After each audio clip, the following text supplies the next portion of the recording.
My dad, we had a very weird existence. I was 11, and he was a meat executive. He was like a head of meat. He was a meathead, basically.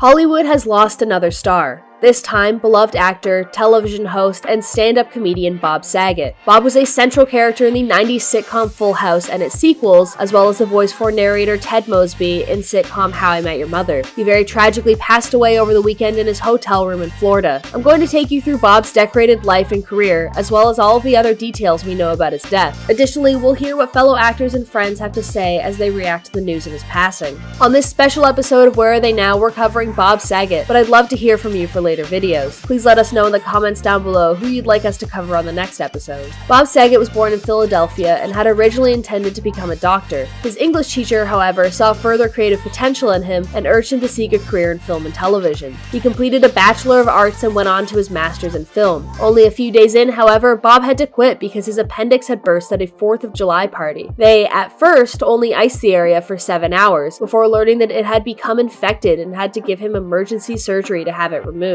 Career-wise, Bob had a very short stint with a CBS morning show before he was cast in his pivotal role as Danny Tanner in the new program Full House. The show became an instant family success and propelled Saget from unknown to beloved and welcome face. Also during this time, he became the host of America's Funniest Home Videos, a role he held for almost 10 years. The ever-busy man would film both Full House and America's Funniest Videos simultaneously, somehow always finding room for both in his busy schedule. As Danny Tanner, Bob was the widowed father of 3 girls. He often played the sarcastic and deadpan role extremely well. He's the archetypal uncool dad, thinking himself to be the exact opposite. His appearance on television was long revered until Full House ended and Bob went on to other film and television ventures. From here on, he pivoted towards stand-up comedy in the early 2000s. He toured all over the world while also starring in, writing, and producing a handful of semi-successful television and movie roles. Very recently, Bob began hosting the television show ABC's Videos After Dark in 2019. He also started his own podcast in 2020 to great success. Outside of his very decorated career as an actor and comedian, Bob was also well known for his charity work, especially in regards to the condition scleroderma, which is a skin disease that can affect the way the body interacts with itself. His work with the disease was far from unintentional, as his sister passed from it at only 47 years old. She was previously misdiagnosed several times, and this lack of awareness about the condition is what ultimately led to her tragic and sadly preventable death. Relationship-wise, Bob was married to a woman named Sherry Kramer, whom he met in high school at only 17 years old. Kramer is a lawyer and attorney in California. Bob and Sherry really didn't discuss their divorce after 15 years of marriage, but in Bob's memoir, he did mention having an extremely difficult time moving forward from the love he decided to call quits on. He didn't expect to ever find love again. Quote, "I was kind of in that just work, make people happy, and take care of your kids until they're 90 mindset." Then, in 2015, almost 20 years after his divorce from his ex-wife, Bob met Kelly Rizzo. Kelly is a food blogger who frequently writes about healthy eating and international recipes. Despite Rizzo being 23 years younger than him, he decided to take the plunge and slid into her DMs. From there, the pair dated steadily and officially got engaged in 2017. When asked how he proposed, Bob said, quote, "I got up to go to the restroom, and I opened the safe, and I took out a ring that I had been hiding for 4 days, and I got on one knee. She said, 'What are you doing?' She got very emotional, and so did I. I tried to put it into words that make sense. I adore her. She's fantastic, and I'm a very lucky man." Sadly though, over the weekend while on tour for his comedy show in Florida, Bob was found deceased in his hotel room. The police were called to an unresponsive man found in Orlando, and Saget was pronounced dead at the scene. The police say that no substances or foul play were suspected to be involved in his death, and as of right now, that's all we really know. It's likely that it was either due to an unknown condition or possibly cardiac arrest, as only a day prior to his passing, Bob posted on Instagram how excited for this tour he was. In his post, Bob states, quote, "I'm back in comedy like I was when I was 26. I guess I'm finding my new voice and loving every moment of it." It's likely that more information on his passing will be released once the medical examiner is done with their investigation in the coming weeks. Bob's death shocked Hollywood for its suddenness. Bob himself was only 65 years old. Fellow Full House co-stars Mary-Kate and Ashley Olsen, who are known notoriously for their privacy, broke their silence and released a statement on their TV dad's passing. It reads, quote, "Bob was the most loving, compassionate, and generous man. We are deeply saddened that he he is no longer with us, but know that he will continue to be by our side to guide us gracefully as he always has. His family has also shared a bereaved statement asking for both privacy and for his fans to remember him as the loving and hilarious man he always was. John Stamos, a close friend and co-worker of Saget, shared a tweet stating, quote, "I am broken, I am gutted, I am in complete and utter shock. I will never ever have another friend like him.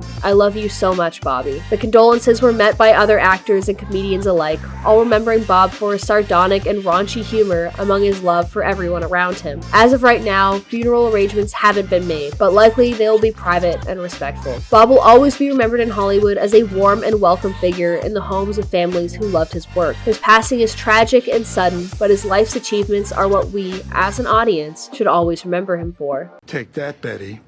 In your face. In your face.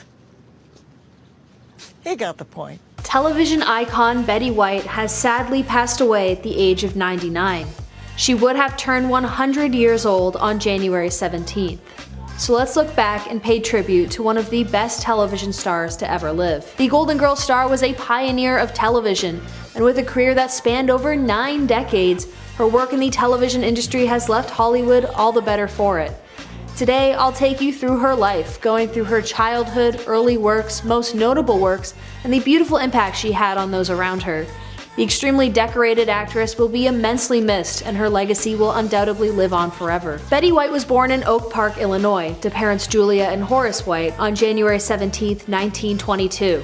She's an American actress and comedian with a career spanning over 7 decades of television and film, as well as a winner of multiple Emmy Awards, such as Outstanding Lead Actress in a Comedy Series for The Mary Tyler Moore Show. Now let's talk about the first show Betty White was in. Betty was the star of the show Life with Elizabeth. The program debuted on September 26, 1953, and came out to be a huge hit for Betty. It wasn't very long before people all over America knew Betty White's name. Betty would play as Elizabeth, a young lady living with her father and their maid. Their maid does most of the housework while Betty White just manages to talk to her friends and sit in her room and read magazines. Life with Elizabeth only lasted 1 season, but after that, Betty White got another job, playing Rosen Island in The Golden Girls, which was an even bigger hit than Life with Elizabeth ever could have been. In 2008, Betty was made the oldest person ever to host Saturday Night Live at the age of 88 years old. But she didn't stop there. Her hosting career continued, and now we can say that Betty White has hosted SNL 4 whole times. No one else will ever be able to do that anytime soon. Betty White also has the Guinness World Record for the longest TV career for an entertainer, so it's no wonder after she passed away that it shocked the world, especially after we just heard her talking about how healthy she feels. Betty White has a long list of achievements, from Primetime Emmy Awards to Outstanding Lead Roles to a Screen Actor Guild Award and even a TCA Lifetime Achievement Award. One of the main reasons why people love Betty White so much is because she's been working on television since 1939, when she worked for WGN Radio. She's a familiar face in Hollywood, and her legacy will be something that has both shaped television itself and shaped the hearts of millions of her endeared fans. Betty was also known for her animal activism and welfare. She worked closely in her later years with the Los Angeles Zoo Commission. She also served as the trustee on different animal welfare companies and remained on the board for several animal rights groups. She's also donated an exorbitant amount of money to zoos and welfare groups. Betty White was active in her career right up until extremely recently. As currently as 2019, Betty joined the voice cast for Pixar's Toy Story 4. She voiced a tiger that was named after her, called Bitey White. When asked why she took the role so late in her career, White stated, quote, "It was wonderful the way they incorporated our names into the characters, and I'm a sucker for animals, so the tiger was perfect." Right up until her unexpected death, Betty was preparing to hit the milestone of living to 100 years old. Her birthday, January 17th, was when Hollywood actors were going to come together with Betty and celebrate her legacy by premiering a documentary-style movie about White's career. The documentary, titled Betty White 100 Years Young, A Birthday Celebration, was going to be shown in theaters across the United States. Because of the bombshell of Betty's passing only 2 weeks before her 100th birthday, there were sadly tons of celebrations on the way across the US. People magazine even featured her in their January 2022 publication celebrating the anticipated milestone. The issue itself was released only a few days before her death. As of right now, nothing has been stated on what is going to happen with the documentary. Likely they'll still show it in memoriam to the late actress. Betty White was last photographed back in 2020, just before her 98th birthday. She then regressed slightly, retreating from the public in the hopes of avoiding COVID-19, a disease that would have impacted White a lot more given her age and vulnerability. As far as we know, Betty White succeeded in not obtaining COVID, and she maintained health until quite recently. Born in 1968 at what was arguably the peak of her dad's fame, Lisa Marie Presley should have had a pretty blessed life. She was the princess to the king of rock and roll. She lived at her father's famous home, Graceland. She had access to ponies, a private amusement park, and staff who worked at the residence, but life rarely goes the way we hope. Elvis and Lisa Marie's mother, Priscilla, separated in 1972 when Lisa Marie was only 4, and 5 years later, at 9 years old, she was the last one to see her father alive at 4 o'clock in the morning before his passing on August 16, 1977 at 42 years old. The funeral of her father was marked by tragedy as well when a car hit a group of Elvis's fans, taking the lives of 2 of them. And then, not too long after that, some absolutely garbage human being tried to steal the body from the mausoleum where it was being held. Luckily for the family, Priscilla is apparently a genius and was able to turn around the Elvis estate, turning Graceland into a tourist destination, capitalizing on merchandising, image deals, and song royalties to leave Lisa Marie with a huge inheritance when the time came, and leaving the trust with $100 million by 1993. In her youth, Lisa Marie did have some trouble acting out and experimenting with different substances, which had Priscilla send her to a bunch of different private schools, which Lisa Marie struggled with as well, being known as a bit of a rebel back in her day. But Lisa Marie went on to eventually launch her own music career, trying to put aside any pressure she felt from comparisons that would be made between her and her father. Her debut album, To Whom It May Concern, reached number 5 on the Billboard 200 albums chart and certified gold the summer of 2003, the year it came out. After her initial album release, Lisa Marie Presley followed it up with 2 more albums, Now What in 2005 and Storm and Grace in 2012. Now outside of, but still somewhat related to her music career, was Lisa Marie Presley's love life. She had been married 4 times, with the biggest names here being somewhat underrated actor Nicolas Cage and another king, the king of pop, Michael Jackson. Presley's first husband was musician Danny Keough in 1988. Together these two had 2 kids, actress and model Riley Keough, and then their son Benjamin Storm Keough. Presley and Keough would eventually get divorced in May of 1994, and then Lisa Marie ended up getting married to Michael Jackson around 3 weeks later in the same year. Her marriage to Jackson lasted until January 1996 when they divorced from each other. Now around 2 years after that is when she met Nicolas Cage at a party, and eventually these two had a very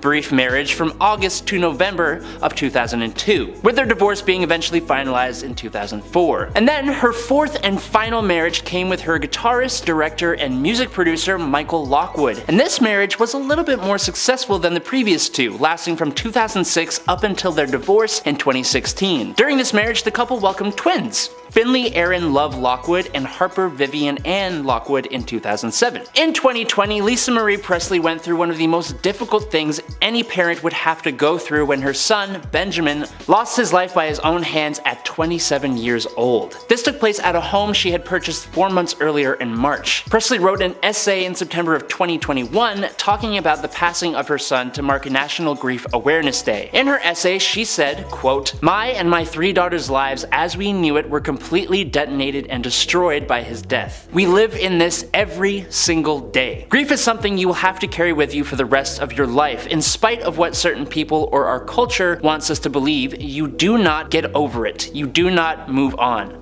Period." She also spoke a lot about finding comfort in the company of others who went through the same kind of experience, but also about how before she went through it herself, she used to avoid these people out of fear, saying, quote, "I can recall a couple of times in my life where I knew parents who lost their child, and while I could be there for them when it happened, I avoided them after and never bothered to follow up with them because they quite literally became a representation of my biggest fear." But she soldiered through with the help of her daughters, writing, "I keep going for my girls. I keep going because my son made it very clear in his final moments that taking care of his little sisters and looking out for them were on the forefront of his concerns and his mind. He absolutely adored them and they him." Now obviously Presley struggled hard with the loss of her son, and when she made her last public appearance at the Golden Globes 2 days before her passing on Tuesday, January 10th, fans noticed that she seemed to be speaking a little slower than usual and looked a bit frail, even grabbing onto the arm of Jerry Schilling while being interviewed by Billy Bush for Extra TV. And she even needed needed help from both Austin Butler and Schilling to get down a set of stairs. A bit later though, she would praise Butler for his spot-on and authentic depiction of her father for Baz Luhrmann's biopic, Elvis. Then, tragically, 2 days later she was found unresponsive in her LA home after seemingly going into cardiac arrest. She was rushed to the hospital, placed into an induced coma, and given a temporary pacemaker. Now her mother, Priscilla, arrived at the hospital after the paramedics had performed CPR and given Lisa Marie epinephrine. Priscilla sent out a message asking fans for privacy and their prayers before she announced, a few moments later, that her Lisa Marie had indeed passed away. Of course, tributes to Lisa Marie Presley came pouring in. Her ex-husband, Nicolas Cage, made a statement through his manager saying, quote, "This is devastating news. Lisa had the greatest laugh of anyone I ever met. She lit up every room and I am heartbroken. I find some solace believing she is reunited with her son, Benjamin." Also, actor John Travolta, who was friends with Presley, wrote that he would miss her and that his love and heart goes to Riley, Priscilla, Harper, and Finley. There were some unresolved legal battles over some of Lisa Marie's finances and the $100 million fortune left by her father as well. She was still battling with Michael Lockwood over child support payments for Harper, Vivian, and Finley. Lisa Marie had been dealing with a large amount of debt as well, being $16 million in the hole thanks to some bad business deals made by Barry Siegel, her business manager. She even sued Barry for mismanaging her inheritance. Also, unfortunately, this sudden passing has also brought up the conversation around a supposed Presley family curse that fans have been speculating about going all the way back to the birth of Elvis himself. Now, personally, I don't believe the curse to be true, and I don't really enjoy the idea of playing into an idea of a family curse so recently after the passing of an individual, but it is true that the family has had a very tragic history of passing away at younger ages. When Elvis Presley was born 82 years ago, he was actually born as a twin. His identical twin brother named Jesse was born 35 minutes before Elvis himself, but without a heartbeat. This would cause Elvis's parents, specifically his mother Gladys, to be somewhat obsessed with her surviving son, and eventually led to her drinking and even her early passing at the age of 46 from heart failure. But she also instilled Elvis with the idea that he was destined for great things because of the loss of his brother. Gladys would say that when one twin dies, the survivor grows up with all the additional qualities of the other, which could have turned out to be very true as Elvis rose up from his poverty-stricken origins in Tupelo, Mississippi, to going off to play out of town, then around the country and even around the world, being able to eventually move to Graceland and buy his loving mother a house all of her own, just like he promised her he would back when he was a kid. But still, Gladys also had 3 brothers, and each one of these brothers had also passed away in their 40s due to heart failure or lung complications. As for Elvis's father, Vernon, he passed away when he was 63 after suffering from a heart attack in 1979, 2 years after Elvis himself passed. Of course, we have also talked about the passing of Benjamin at 27, and then there is Lisa Marie herself. Curse or not, the family has gone through some incredibly hard times, and especially now with the loss of Lisa Marie Presley, I think we should all send them our thoughts and not try to attribute some otherworldly force like a curse for the harsh reality of life. Lisa Marie is survived by her daughter Riley, who is 33, got married to her husband Ben Smith Peterson in 2015, and has actually found some success in the acting world. She even appeared in one of my favorite movies, Mad Max Fury Road. Lisa Marie is also survived by Harper and Finley, her 2 14-year-old daughters with Michael Lockwood, and I don't doubt that they'll have a pretty bright future ahead of them. And of course, Priscilla Presley is still alive, and she actually looks really great for being 77 years old. Queen Elizabeth II's life took a wild turn quite early on. When she was born, she was never meant to be the queen, but that all changed when her uncle, King Edward VIII, abdicated the crown because he wanted to marry outside of what his role would allow him. This meant that King George VI, Queen Elizabeth's father, was left as his successor. Queen Elizabeth was just 10 years old at this point, and her life was never going to be the same. Queen Elizabeth certainly never expected to take the throne at such a young age. In fact, it is said that she wasn't even aware of her father's declining health. When King George VI passed away in his sleep on February 5th, 1952, Queen Elizabeth and her husband, Prince Philip, were on a royal tour. This tour had them in the Treetops Hotel in Kenya when the news broke, which meant that Queen Elizabeth was one of the last people to know. This left Queen Elizabeth on the throne earlier than she had ever expected, which is an incredibly difficult task to live up to. No one has ever said that being a queen was an easy job. The queen went on to have 4 children, and while 3 of them, Princess Anne, Prince Edward, and Prince Andrew, have all spoken highly of their mother, it ironically was the now King Charles III who, in his 1994 biography, lamented that it was essentially the nursery staff who taught him how to play, who witnessed his milestone moments, and who he feels sort of raised against him. Aside from these difficult truths, it is also said that the queen felt quite a bit of guilt over being called to serve her country, which meant that she wasn't able to be as active in raising her children as she would have been should she have not been the queen. This goes hand in hand with tales of how frugal the queen was. Apparently, while being worth millions, she's also said to have been on quite the cheap streak. There were even rumors that she refused to allocate any money toward kitchen supplies, which meant that the royal cooks were using pots and pans from the 1800s that still had Queen Victoria's stamp on them. While she was tight with her own budget, she is said to have indulged plenty in her children, perhaps as a way to mitigate her guilt over what we just discussed. A former cleric even said to the Telegraph that, quote, in her own financial matters, she was tight, but she's been very extravagant with her children. She's indulged them terribly.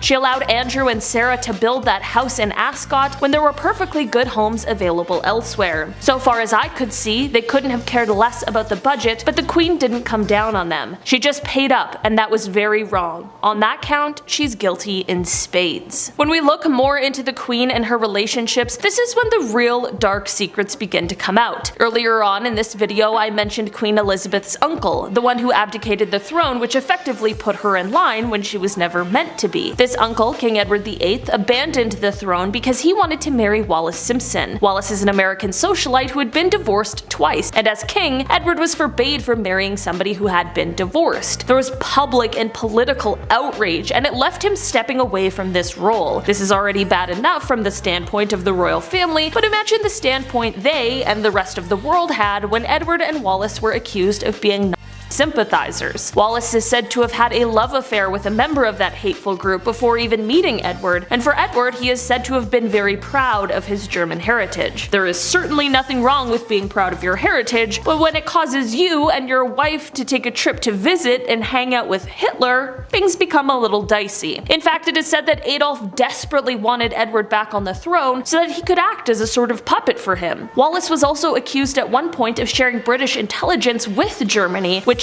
obviously is a huge no-no for many reasons. The 90s were certainly a rough era for the royal family. There was the divorce of Princess Anne from her husband after he had a child outside of their marriage. There was Prince Andrew, who divorced Duchess Sarah Ferguson after the whole very strange toe-sucking scandal. Not here to kink-shame anyone, it's just not the kind of thing you want to know about the royal family. And then of course we have Prince Charles and Princess Diana's crumbling marriage due to the infidelity, and Princess Diana's death. There have been many a rumor that suggests that the royal family had quite the hand in the death of Princess Diana, and while those could certainly and hopefully are just rumors, no one can deny the strange and cold behavior that was observed after her death. After Diana's death, the flags weren't even lowered to half-mast until there was public outcry about it. Some believe that had there been no backlash, they might not have been lowered at all. Before Diana's passing, King Charles had long been having an extramarital affair, and it is said that everyone, including the Queen, knew, and some blamed her for not intervening and putting a stop to it, because if anyone could, it would have been her.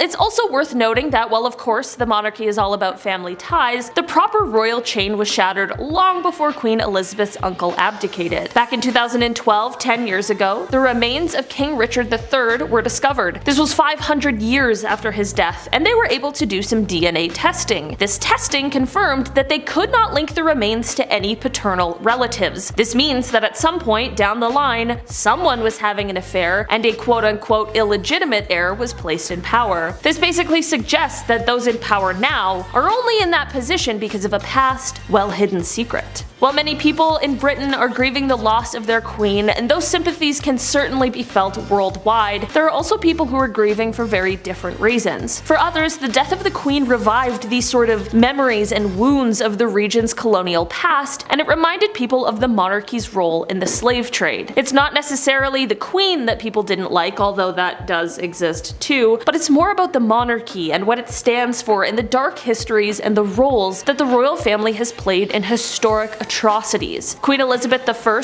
played a key role in the development of the Atlantic slave trade. Queen Victoria's rule saw the engineering of the potato famine that killed 1 million Irish people. Charles II and those around him actively condoned and encouraged not only the harassment and displacement, but also the massacre of Indigenous Americans. This is just a drop in the bucket of an extremely traumatic troubled past. One of the major points that people who don't support the Queen had was how her banking empire supports the continued pillaging of Africa, which comes to a total of about $41 billion a year through secrecy jurisdictions. I'm not saying that anyone is perfect, but I am saying that there are plenty of people out there who have a right and a pretty good reason to not want to support the monarchy or the Queen. People are certainly worried for the future of the monarchy, and I can understand why. When Queen Elizabeth II came into her role, the UK held more than 70 overseas territories as part of the empire, but now that number has dwindled to just 14. The monarchy held a lot more power in the beginning of her reign than it does now, and it is no secret that the Queen was looked on a lot more favorably than the new king. King Charles has had his fair share of scandals, and in our technological world full of news that can travel fast, these scandals might only cause there to be less support for the monarchy. It is possible that the tides will change, but only time will tell. At the end of the day, Queen Elizabeth II had a long reign. She was adored by many, and I know those who loved her are mourning. I want to say,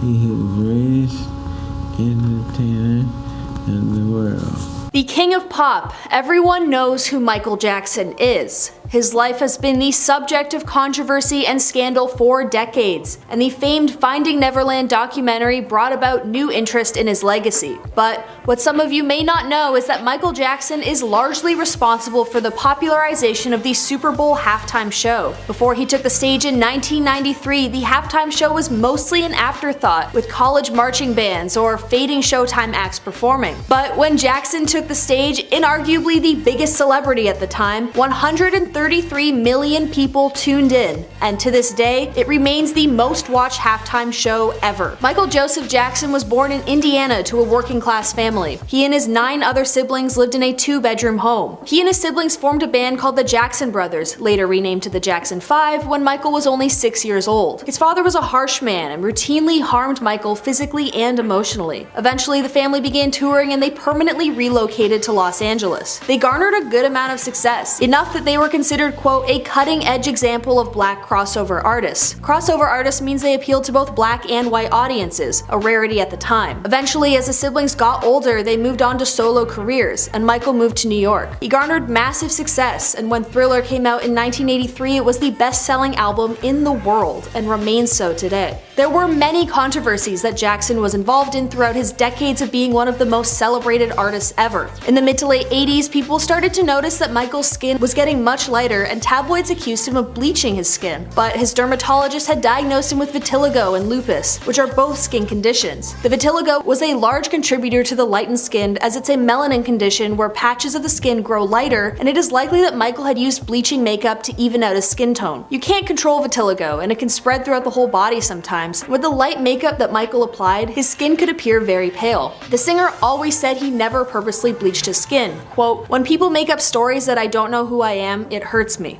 Despite stating multiple times that he doesn't bleach his skin, the media ran with it, and to this day, people still believe that he intentionally tried to make himself appear white. It didn't help that Michael did lie about the cosmetic surgeries he's had. Although he admitted to having 2 nose jobs and a cleft chin surgery, Michael Jackson's mother admitted that she feared he had become addicted to getting plastic surgery on top of his habits of dropping massive amounts of weight in unhealthy manners. That being said, the singer was always eccentric. He had a pet monkey named Bubbles that he would take with him on tour. He once brought a llama into the studio while writing a duet with Queen, and that ended up souring their relationship. In 1987, the Rolling Stone described Jackson as, quote, "the flighty genius star child, a celebrity virtually all of his life who dwells in the fairy tale kingdom of fellow celebrities, animals, mannequins, and cartoons, who provides endless fodder for the tabloids." But it's the same child in Michael who inspires the artistry that fuels all the subsidiary industries, who turns his primal fears and fantasies into wondrous, hyperkinetic, and emotional music. Maybe it's due to the harm he experienced as a or because fame and attention is all he's ever known, but it doesn't really matter because the outcome was the same. And Michael's fixation on the maintenance of a childlike personality well into his 30s and 40s led to him being accused in 1993 and again later in the 2000s of the charges that he is now known for. His own sister, LaToya, accused him of it as well, although she did later retract the statement. The charges, whether true or false, were dropped with the settlement outside of court for $23 million. If they aren't true, then Jackson's claims that he is a of a father wanting to extort money from the close relationship his son had with the singer were true. But even if that may be, I can't really see any reason why someone in their middle age would even have a close relationship with a child that isn't their kin. All of these allegations occurred in 1993, a few months after Michael's Super Bowl halftime show. Pivoting towards a much lighter topic, we are going to discuss how the halftime show performance he did was the beginning of the performances we now know today. The theatrics we see and will see this year with Eminem, Mary J. Blige, Snoop Dogg, and Dr. Dre are all owed to Michael Jackson's Super Bowl halftime show performance that sparked the frenzy around the event. Prior to Jackson's performance, the halftime show was regarded as a last-minute filler space. It allowed the teams to recover some stamina from the first 2 quarters of the game and was just meant to keep the crowd's attention while they waited for the third quarter to begin. Typically, marching bands or older, past celebrities would play a few songs and it generally wasn't very exciting. Without Michael Jackson's performance, it's very likely that the halftime show would now just be a space for commercials, and people would probably switch to the other channel while they wait for the football game to continue. It certainly wouldn't be the event that sometimes garners more viewers than the game itself. To fully understand how Michael Jackson changed the game, we need to look at the 1992 Super Bowl, which occurred a year prior. The halftime performers were a marching band playing an ode to the Winter Olympics, and it was really boring to say the least. It was so boring, in fact, that Fox decided to air an episode of comedy sketch show at the same time as the halftime show in an attempt to lure the audience away from the game and to their network. And it totally worked. People switched to the comedy show, and a lot of the people didn't even finish watching the football game. Well, the network airing the Super Bowl was really upset, and the idea was born to turn the halftime show into a pop music spectacle. Now, interestingly, the NFL has a policy wherein they don't pay their performers to appear in the event, a policy that remains in place today. Because of that, it was very difficult for the management to even get Michael to perform. He only agreed to do so when Frito-Lay, the chip company, and the NFL agreed to donate $100,000 to Jackson's charity and give him commercial space to air a charity promotion instead. When Michael performed, it did exactly what the network hoped it would do, and ratings actually increased during his performance. The event was so massive. It featured the singer appearing on top of 2 jumbotrons before he catapulted onto center stage. He then stands still and silent for 2 minutes. 2 whole minutes before giving the performance that credited him with causing the largest television tune-in in the United States. He did his famous moonwalk, combined his most beloved music, and ended his performance with a choir of 3,500 Los Angeles area children singing his song "We Are the World." Every Super Bowl halftime show performer since then owes their publicity to Michael, who popularized and created the fanfare that we know to be around the event today. Every single halftime show since then has been compared to Michael's monumental performance. Despite it being the first of a long list of massive performer appearances since then, many still regard it as the best. Even this year, for the 2022 halftime show, wherein we are set to watch some of the biggest rap and hip-hop performers take the stage, don't be surprised if you see it being compared to Michael's. The man may have had plenty of personal controversies and trials, but he is one of the greatest performers of all time. Who else can stand completely still, in total silence, for 2 uninterrupted minutes, and still have the crowd going absolutely ballistic? He is the man who bridged a lot of the gap between black and white audiences during a time when it was certainly much more controversial to do so. To this day, the halftime show is one of the most watched events every year, and it's commonplace for many non-football fans to tune in just to watch the event. And that's all thanks to the king of pop and his worldwide influence.